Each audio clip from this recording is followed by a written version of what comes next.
Angie Spice is our special guest. She's an Australian artist whose work is bold and sharp and completely unapologetic, I would say. Angie brings a unique mix of humour and edge to her art, creating pieces that grab your attention and stick with you. I'm keen to do a bit of a dive into the creative world and mind that gives you a taste of what makes her style stand out. Her Kickstarter is in the process at the moment, which is the Courier series, the definitive collection. Please welcome to the show, Angie Spice.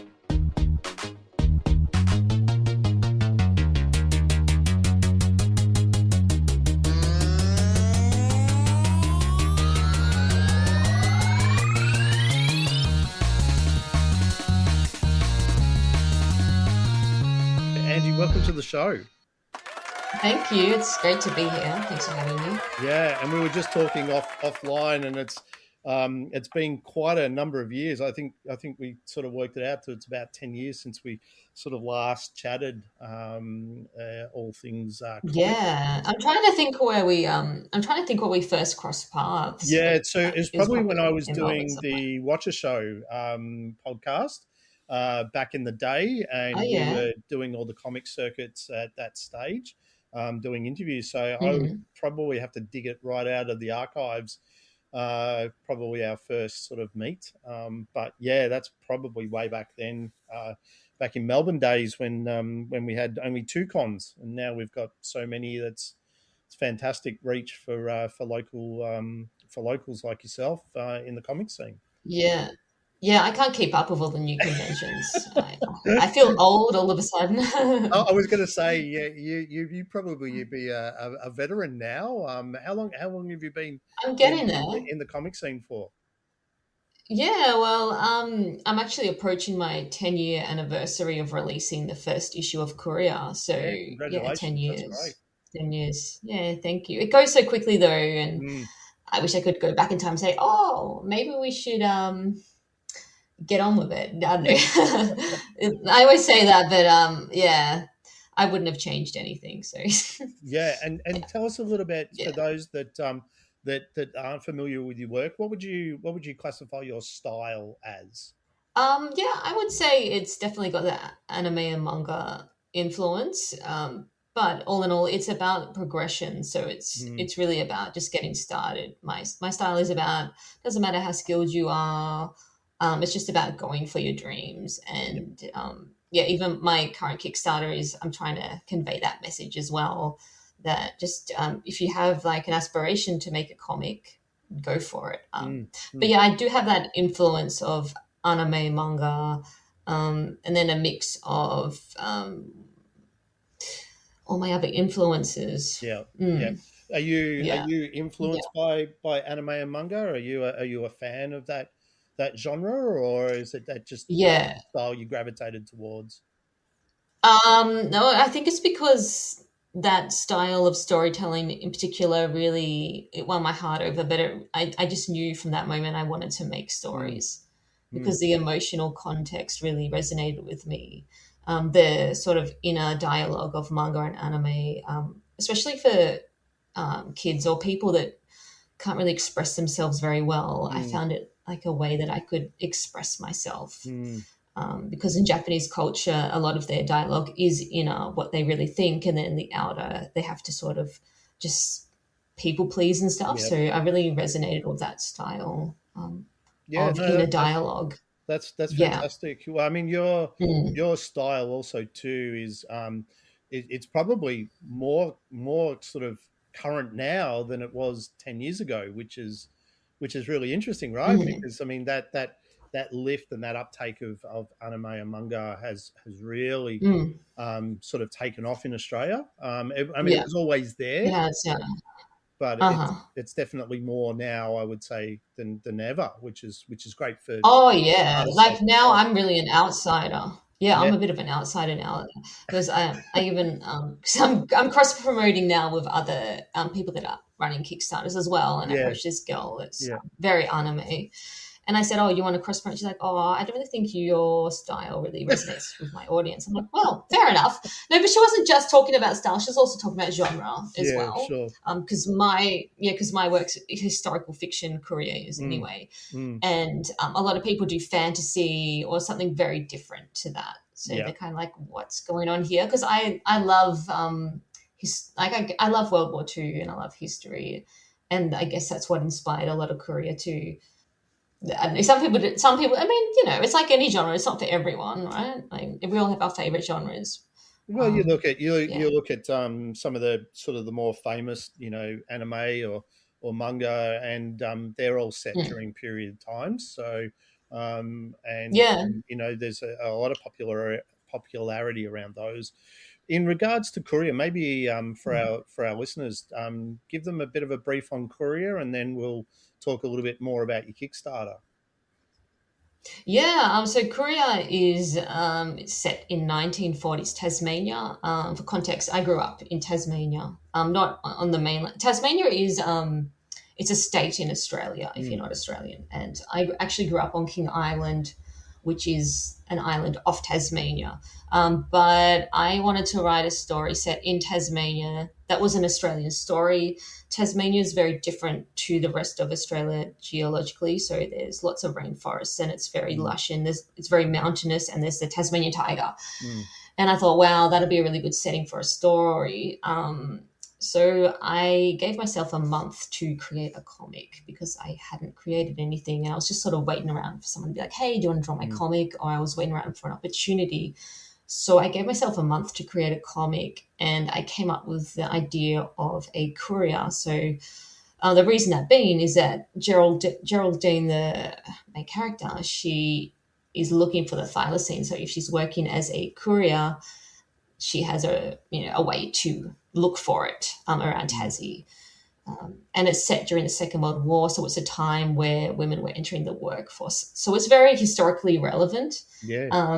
And it is a bit wacky too. Like, I mean, so she's looking for the thylacine, but she runs into like local affairs with locals, what they're doing, and she upsets them. And I've included a lot of Tasmanian kind of culture as well in that from my own perspective. And then she runs into Angie Spice, and it's kind of just digging more into like her. Then it digs more into her emotional self, like why is she looking for the tiger and the deeper meaning of that. Yeah, and I think that a lot of those, you sort of capturing those current world events that were sort of taking place as well when women were really coming into their own and having a voice, especially in Australia, which is fantastic to sort of represent in that way as well. It's funny when I remember Courier.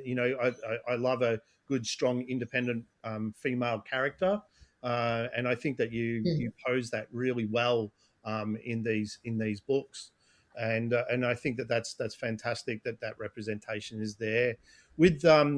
So how many books have you done now?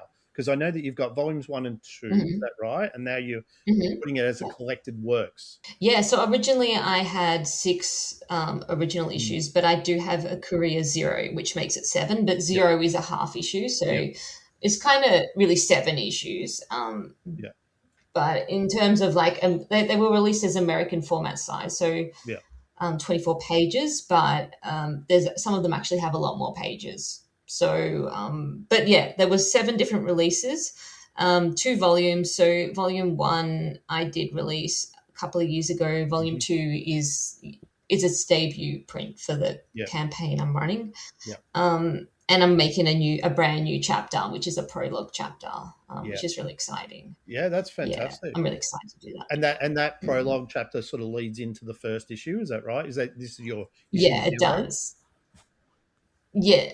No, this isn't the 0 issue. This is before that. So issue 0 is I kind of joined it. I combined it with the first issue to give it a bit more context, because when I first made Courier, I didn't really know how to make comics, and I wrote like a novel kind of format, and I tried to fit the novel into the pages, and then I'm like, oh, it doesn't all fit into one issue. Oh, I'm gonna have to make another one. And so it was more cinematic. So it was more like a film storyboards. The first one, so Yeah. not much happens in it.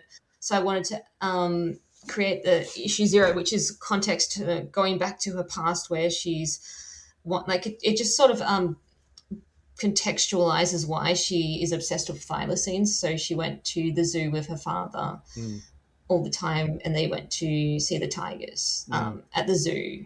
And he was a photographer. And there's a scene where he feels conflicted because the zookeeper is she's trying to save the thylacine from poachers because there was a bounty on them, and she's trying to save the thylacine, but he thinks they should be free. But she's like, oh, but then they'll get shot and killed. So there's a scene there. So I just wanted to establish a bit more context rather than Gerald, like, because it just jumps into Geraldine sort of looking for the tiger, and there's not really any, backstory. But the prologue chapter is more about her debuting as a courier and gaining her independence, and it's all about her sort of starting out as an independent woman, and she's a bit younger. And, that's fantastic. Your style of art, is that still is it still hand done, or is it done digitally now? No, so I've all of Courier is drawn traditionally, like all the Right. line item. When I colored it, I did do it digitally, Yeah. but I've become more and more traditionalist with the day and age we live in with AI. Yeah. I'm doing it all traditional now, even the color for this one. Yeah, fantastic. And is that a paint base that you're using? Is it watercolor? Yeah. What are you using as your medium? A little, yeah. That's why my style changes so much, because I'm evolving through each issue. But more recently, I've ended up with manga nibs, so what the mangaka use, so a G nib, and sometimes a brush, but very, just very fine lines. But however, for this piece, I'm using the same tools, but I'm using it on a watercolor paper, so I can do a gouache paint color over it. Yeah. So it looks more storybook, and that's a bit of a risk because watercolor paper is very I don't know, it bleeds a lot, so you don't get the same crisp lines. You get more of a rough feel, but I kind of like that effect. Well, it's unforgiving, right? Yeah, like, I mean, okay, because like I've always been trying to be doing things more perfect and doing lines really clean, but it's nice when you see a bit of bleed. It gives it a bit of energy, and yeah. No, I'm really excited to see how it looks. I haven't been able to work on it much because I've been so busy campaigning, but Yeah. I'm excited to see where it takes me stylistically, artistically, because there's going to be a lot of really cool scenes to draw in it. Well, that's the road Yeah, I'm really excited. of a true artist, isn't it? It's not standing still and keeping it at one particular medium or style. It's about looking for that Yeah, expression, and you as yeah. you as a person grows and develop, so does your skill set, right? Yeah, I think for me, I got so focused on a single idea about just doing manga style and trying to be good enough to do like manga with publishers and stuff, and Mm. just really sort of cramped my style up. Mm, mm. And It's sort of I think I've got a really open nice. your mind a little bit more to other ways that you can sort of express that in your books. Um, I think because I was just trying to restrict myself by trying to be too perfect, Yeah, right. and yeah, it was. I think I could see it was a bit much, Yeah, but yeah, it's really interesting because I mean it's the whole story, because so like I don't know about you, but life's just been so quick at the moment, quick yes, moving, like yeah. all of a sudden. Um, and so I went on my first artist residency to Lakes Entrance, which is a very remote Mm, location in Victoria. mm. And I stayed on a houseboat for a month, and it just helped me sort of get into my creative flow again in a fresh way. Yeah, And I started, that sounds great. And you were with yeah, and I other just, artists? yeah, No, it's just by myself, Yeah, but it okay. was amazing. I know there were other artists there, so Mm, they have a really great artistic community there. So I got mm, to meet them and mingle with them, hear from them, listen to their ideas and their styles of yeah. art and their music as well. Mm, Because there was a few musos down there, and it just sort of made me loosen up a bit. yeah. Wow. Sounds Yeah, like everybody should do no, it that. was good. They should. I highly recommend it. Yeah, You yeah.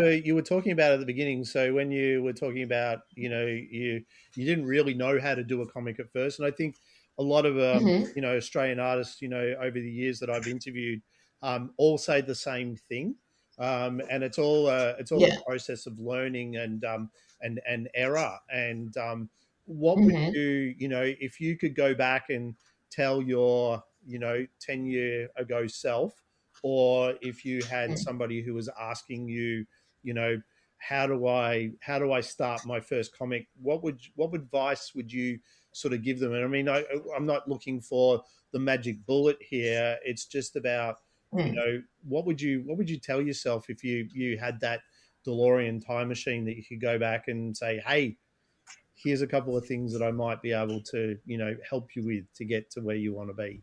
Mm. Yeah, it's interesting you said that because I think that's what happened. Because no, I don't want to get too deep here, but I feel Mm, like we're like if you think of time being not existing and it's yeah. been an illusion, I feel like our higher self is helping us, like from the Mm-hmm. future and the past sometimes. Mm-hmm. So I did get the message to sort of be a bit more bold, like Mm-hmm. don't be afraid of taking risks, of just getting into comics and pursuing your creativity as a career. Mm, Um, Even though I always wanted to, just taking the next step, whatever that is to you. And it was really powerful. And I think just sometimes the planets align and you're just around the right people. I was around a really good community in Melbourne at that time. yeah. Comics were very popular around the time I got into comics, Yeah. like free comic book day. You had to wait in a line for hours to get in. It was Um, amazing, wasn't it? It was amazing time, wasn't it? it was a glorious time to be an indie creator. Um, and I just think it was a very lucky time. Yeah, I don't know. I just think I was really lucky to be honest. Like, even though I didn't know what I was doing, I was sort of surrounded by people that were Mm, established indie creators, mm, like Darren Close Killery, Matt Kime. mm. I don't know if you know Tom Tongue Yep. with Mini Tom Tom. Tung's still around. Matt Kime is Yeah, yeah, still he's still around. doing his Yeah. mini. Yeah, yeah, I and don't think he's so stopped. I think he's on a Guinness World Record for his posts. I think so. Yeah, I Yeah, was looking at them the other day. I'm it's like, wow, amazing, he's isn't still it, doing that it. Yeah, someone can it is. Yeah, have that stamina to keep going. And yeah, yeah, and you're right. Like, that yeah, that era, that it was, I would say it's like the golden age of yeah. the Australian comic scene. And I I think think so. that we're Yeah. sort of having a bit of a resurgence now, which is Mm, great to see, with some, sort of some young blood in there. And that's why I was asking that yeah. question. I mean, obviously a lot's changed in the last, if we look reflectively, in the last 10 years. Starting a comic was a lot more expensive.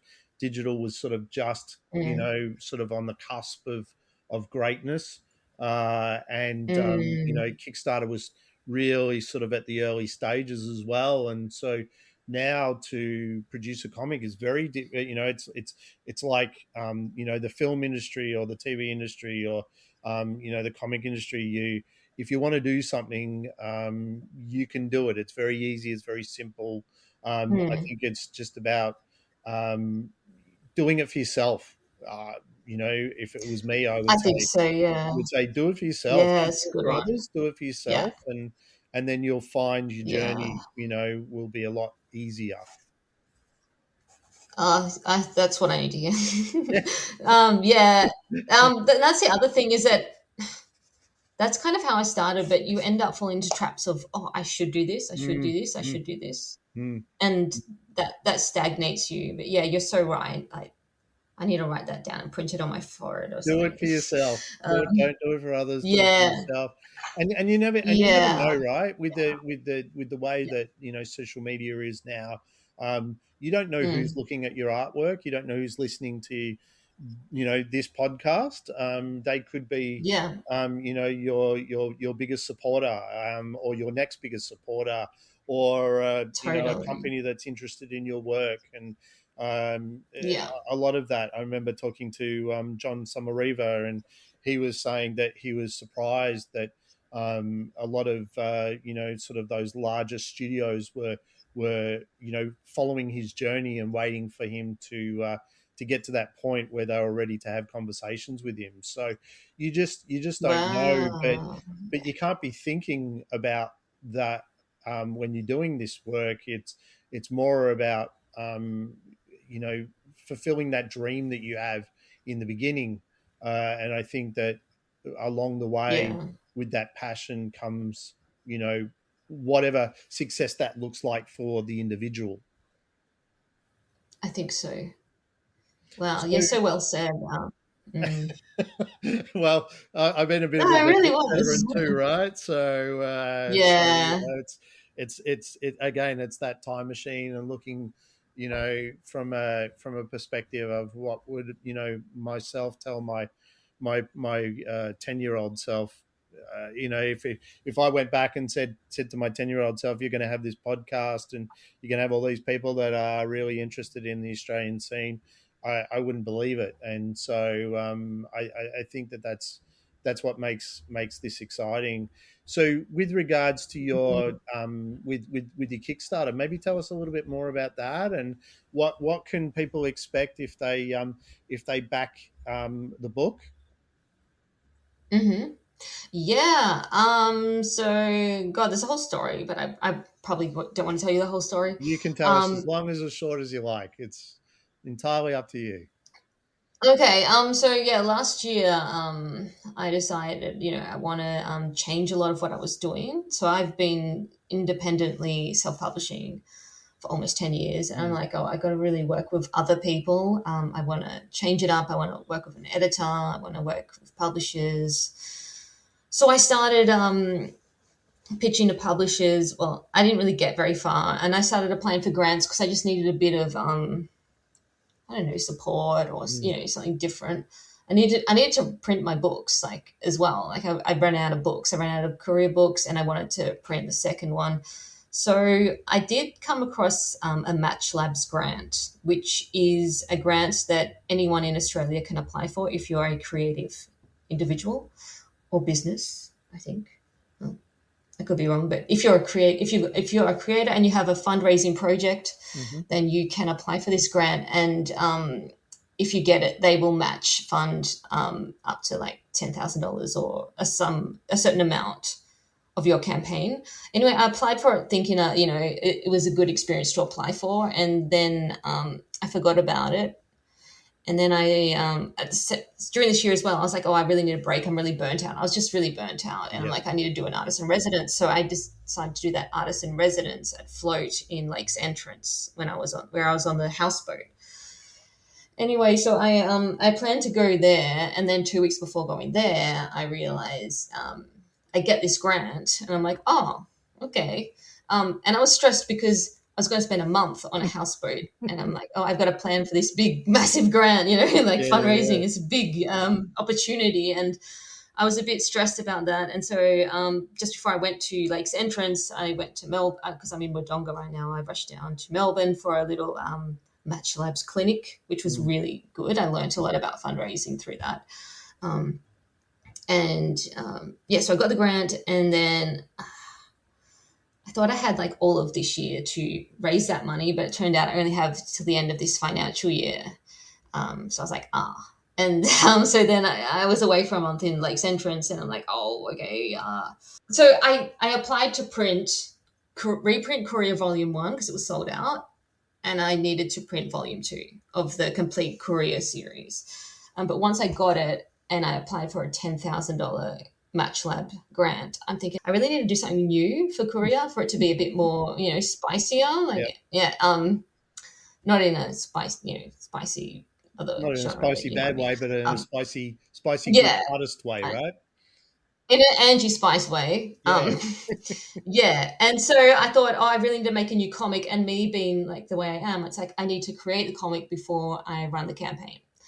And so I was so worried about that. I just spent the whole time planning that and also planning what I would do for the campaign. But that was my main focus. And I really had to, it was really challenging for me Mm. because I had a deadline to run this campaign, to raise the funds. So I had to kind of just abandon that and just focus on campaign building. And it was really hard. Yeah. But Yeah. in the It's end, I not. got there. It's not. So I It's just not easy, focused. is it? Yeah, Kickstarting is not an easy it's not. a No, it is fundraiser not. because No, you're asking no. for someone to No. believe in your work that Mm, you may not even have ever met before, or that mm, you knew liked your work. So you're trying to do mm, a one size fits all campaign mm. with the pressure of hoping that people are going to accept what you're Yeah, putting towards them. yeah, and like for me especially, the another sort of hurdle was that a lot of people that um, well, read my stuff, support Yes. me. They already have Yeah. the original couriers, so it's like, and they got Courier one as well. So a Yeah. lot of them wouldn't be necessarily interested in the volumes, like because they already have the single issues. Yeah. So I had to think of them, but also, yeah, because the first Kickstarter I ran, I did it for Courier Volume One, and it actually went really. It was really easy for me because I don't know, it just worked out. Like a Yeah. lot of people really wanted the volume because a lot of people were asking for it. Yeah. But I figured selling a second volume, well, not selling, fundraising a second volume Yeah. is Yeah. difficult, especially when people already have it. Yeah, But I it's think it's exciting because it's you're quite adding a new fun. you're adding a new story to the mix. Yeah. It's a Yes. collective The work, biggest. Yeah.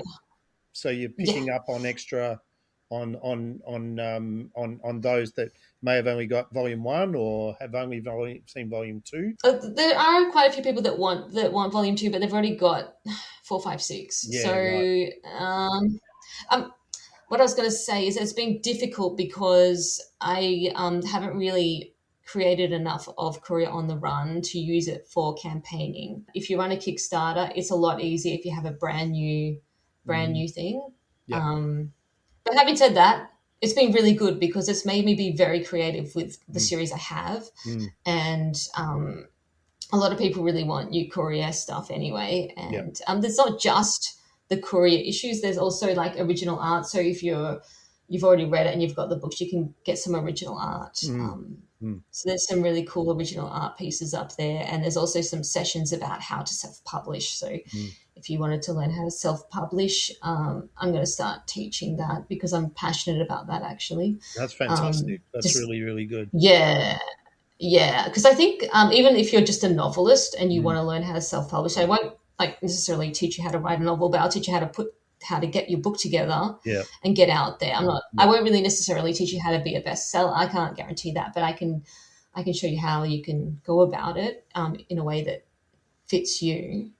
So that's something else that I'm really excited about as well. Yeah. Yeah. So there's a lot to it. There's a lot of cool stuff. Yeah. Mm, that's fantastic. So, so maybe what we'll do is we'll let everybody know how to find you. So, if you go to Kickstarter Mhm. and you look under either Angie Spice or Courier, the Mhm. Definitive Collection, you will find either. Yeah, no, it's really good. We're still kind of halfway in terms of the Match Lab funding Yep. for the in terms of the grant. So Yep.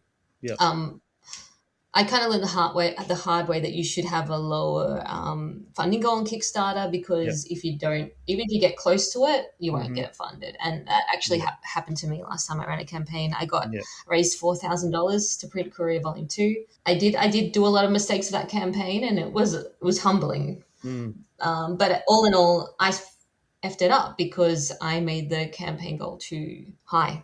Yeah. But Right. 4,000 would have been enough for a print run. Yeah. But I had Yeah. high expectations because my first one went so well. Yeah. In, with my second Kickstarter, it was tough. I put a lot of work into it, but it was a good learning experience for me. I stuffed it up because I tried to combine the campaign for Courier Volume 2 and a webtoon I was making, which was it was not a good idea. Yeah, and another thing about webtoon is that even though there are some webtoon creators that print their books, for most people, your webtoon readers don't really want to. They don't translate to buying readers because they expect to read for free. So that was a big learning curve. Yeah, yeah. yeah. But I Well, think it's important to sounds talk like about that as well. Yeah. sounds like you've done the hard yards for others, and I think this incentive of you sharing that knowledge is is a great one to take up, and to and so that way they can you know move forward a little bit with less hurdles in front of them. Being a creator in any space is a tough one because we are our own worst critics, and we need to get past that first before we get in front of others. And I think that's your tenure in the Australian comic scene is definitely is one not to be forgotten about. That's for sure. So with regards to you and your socials, is it best to find you on Instagram? Yeah, I would say so. So I'm Angie Spice Art, Mm-hmm. so ART on Mm-hmm. Instagram. Mm-hmm. I think I'm Angie Spice on Facebook. Yep. I think I got that one Yep. before someone else did. What else have I got? I think they're the main two places I really post. I do have a Patreon account, Mm-hmm. so I'm Angie Spice on Patreon. And what else? I can't think of anything That's well. else. Yeah. They're great places that anybody can find you. Mm. Um, Mm. if is there anything else that you wanted to let us know about? Anything else coming up? Are you at any cons or expos or any craft markets or anything like that? Yeah. I'm at what is it called? I think it's Geek Expo Yep. in Albury, which is Yep. coming up in June or Mm-hmm. July. Yep. And I've got an exhibition coming up actually at the local library in Wodonga, so at Hyphen. It'll be an exhibition about my process of creating from script to storyboard to pencils to inks in the library. So I'll be announcing that when that's up. But that which should be, I think, June to August this year, it'll be up in the gallery there. Sounds like you've got a Yeah. fairly full plate right up until the middle of the year. But Yeah. it's always great to chat with you, and it's always great to hear of your process and really enjoy the work that's coming out of you. And so, thank you for coming on the show, and we Yeah, look forward thanks. to the progress. We look forward to the success of Kickstarter and what comes after that. No, thank you. Thanks to everyone who's backed Courier. It's going really well. Yeah. So again, it's Yeah. definitely our it's definitely one of our books of choice on Kickstarter, and we'll keep plugging away from it, and grateful that we've got somebody in the Australian scene that is definitely representing thylacines, because they're an extinct species, and we any Mm, opportunity that we can bring them back, that's fantastic. So please, everybody, thank yeah. Angie Spice. Oh, thank you so much. Like what you're hearing? Tell your friends. Follow us on socials at Pulp Culture Pod. And if you're feeling generous, drop us a 5-star review on your favourite podcast platform.